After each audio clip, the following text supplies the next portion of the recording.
Good afternoon. I'm sorry I couldn't be there today. One of my children isn't feeling well, but I wanted to show you how solving a system of linear inequalities is very similar to just graphing a linear equation or a linear inequality. As you remember from yesterday's assignment, to graph a linear inequality, you solve the inequality in slope-intercept form, and then you graph your line either with a solid or a dotted line, depending on the inequality symbol. Greater than or equal to or less than or equal to get a solid line, and less than or greater than uses a dotted line. Then you shade the appropriate region either above or below the line depending on the inequality symbol. Well, working with a system of inequalities is a natural extension of what you just learned how to do. It's using multiple linear inequalities that are graphed on the same graph. So you actually follow the exact same steps, but instead of solving and graphing one inequality per line or per coordinate plane, you'll graph two.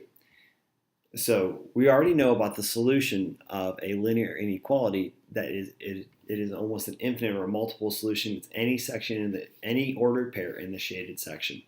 Well, the solution for a linear inequality or a system of linear inequalities is where using those same two ideas is the overlapping region of both shaded in sections. So it's all the points that would satisfy both inequalities. So if you plugged in a ordered pair inside that overlapping region, it would solve both equations. Let's go ahead and take a look at solving one of these systems of linear inequalities. These examples are found in your notes. This example is number 1, and I put the steps for graphing an inequality just there for you to remember. You start by putting them in slope-intercept form. Well, we're lucky these are already both in slope-intercept form. They're both, like I said, already solved for y. So there's nothing we need to do when it comes to changing the equation. The next thing we have to do is go on and solve or graph our lines. Well, both of these are neither of these are greater than or equal to or less than or equal to. So both will have a dotted line. So we start off by graphing this first one. We're starting at -1, and we'll graph negative x. So we're going to go down 1 to the right 1, and we'll continue graphing in that direction, and then you'll go ahead and graph go in the opposite direction. So now we have our first line graphed. I'm going to go ahead and change colors and graph the second line. I'm going to graph the second line in green. So we'll start again at -5. So 1, 2, 3, 4, and 5. And then this one is a positive slope, so you go up 1 to the right 1. And you continue graphing that line in that manner and go ahead and do it in the opposite direction as well. And you'll see now I've got my both linear equations or linear inequalities graphed. So the next thing is to shade each graph individually. So we'll start by shading this first one. I'll even highlight the color. This one's going to be done in a light purple. So this is a greater than symbol. So the black line, we're going to go for greater than. So greater than would be above the line. So I'm going to shade this entire section. Okay, it doesn't matter if it overlaps the green line. It's perfectly fine. It's actually part of what you want. And then I'm going to go ahead and graph our second equation. We'll do this one in a light pink. So this equation, y is less than x minus 5. Well, you've got our less than symbol, so we'll graph below the line. We'll look for that down arrow and graph below the line. So again, we'll go all around below the line, our green line. And then we see as we go, part of both areas is shaded in. We have right here, this entire section is shaded in. This is that overlapping region that we were talking about. It's the solution to our system of linear inequalities. And that's the basic piece. Now let's take it up a notch. Let's look at another example. These are not solved for slope-intercept form already. So the first step we have to do is put them in slope-intercept form. So we'll start by subtracting 6x from both sides to solve this problem. So bear with me as I go through that. And once we do that, we'll end up with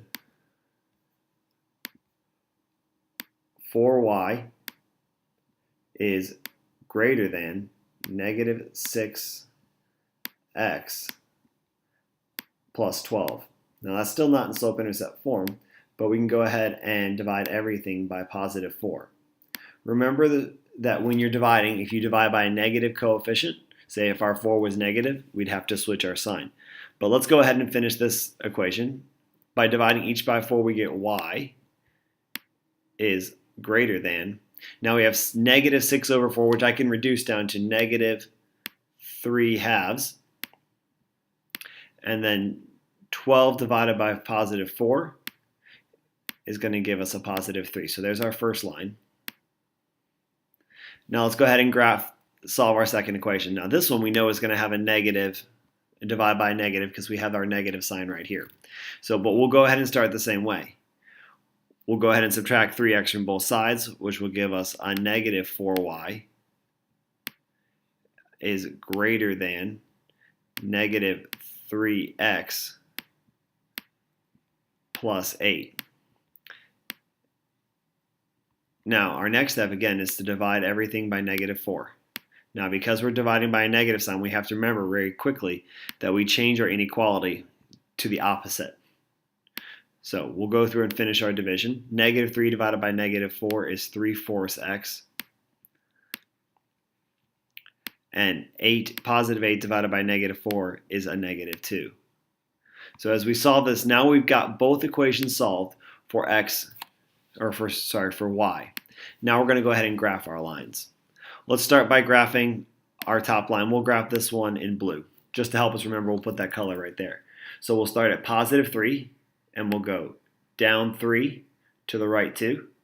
And we'll go ahead and follow that symbol all the way down 3 to the right 2 once again, until we run out of graph space. And then we'll continue that going now up 3 to the left 2, and again finishing this off.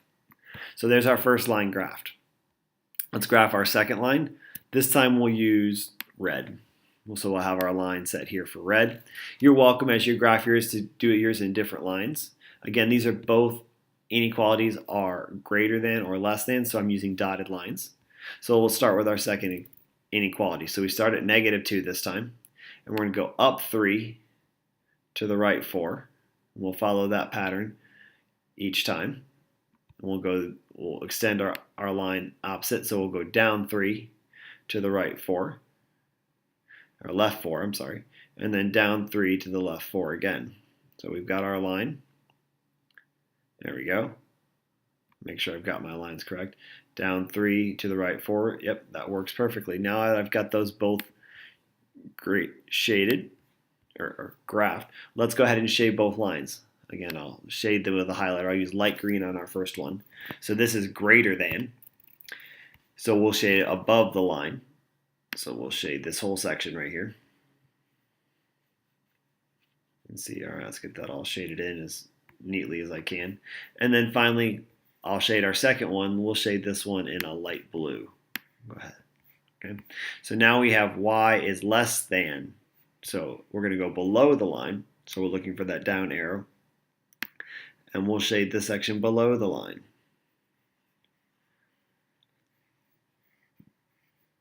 It's pretty clear to see your intercepting regions or overlapping region right now is right here. So this is considered our solution to the equation. Everything in this area. All right, let's try our last one. I'd like you to pause the video and try number 9 on your own on your paper. Give it a try, and then when you're ready to check your work, go ahead and push play again on the video, and we'll take a look at how it solves. All right, now that you've tried that on your own, let's go ahead and solve these together. So when we're going to subtract a negative 3, so we're going to be left with negative y is less than negative 3x plus 6. And then everything has to be divided by negative 1. So again, remember to switch your sign because you can't have a negative y. So we have a 3x minus 6. Let's do the same thing down here. Now you'll notice these equations are very similar. I'm hoping you realize right now that these are actually parallel lines. Now, let's go ahead and solve for that and prove that idea. So when we subtract 3x from both sides, again, we're left with our negative y is greater than negative 3x. This time it's minus 2. Now when we divide everything by negative 1, we're left with y is less than 3x. Excuse me. 3x plus 2. So you can see we have the exact same slope of 3 over 1 on both equations. So these two lines are parallel because they share the same slope but have different intercepts. Now, when we were solving linear equations, we would know all this automatically that there were no intersections.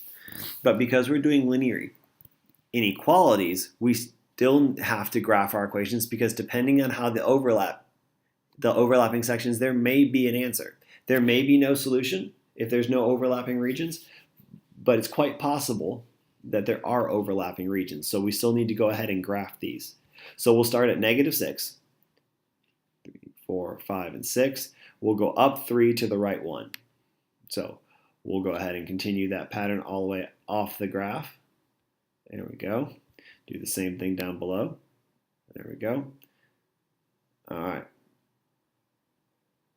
There it is. That's graphed in red, so I'll put that line underneath so that we remember. And we'll graph the second one this time in blue. So I'll put that line underneath.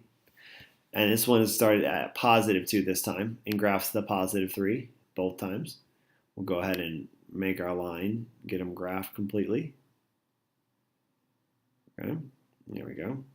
So now you can see we do have the two parallel lines. But because of that, we still have to shade our regions. So I'll go ahead and use blue this again for this bottom equation. So this is y is less than 3x. So I'm going to go everything that's on this side, that's below because there's the down arrow. So this entire section of the graph of our coordinate plane would be shaded in our light blue. Now, let's take a look at our second one. This one we'll do in green. Give me a color change. So this one is y is greater than 3x minus 6. So greater than, we're going to look at this that up facing arrow on the y line and shade those sections. So this entire section over here is the solution to the other inequality. So you can see at the very middle, this entire section in the middle is our overlapping section. The entire section would be considered the solution to both inequalities. All right, now that you've had a chance to look at the three different types and take some notes, it's your turn to give a try on the homework. The substitute will pass out the homework and you guys can get a head start on your work for this weekend. Have a great weekend, and remember, we have a quiz on Monday over linear word problems, and graphing linear inequalities. All right, have a great day.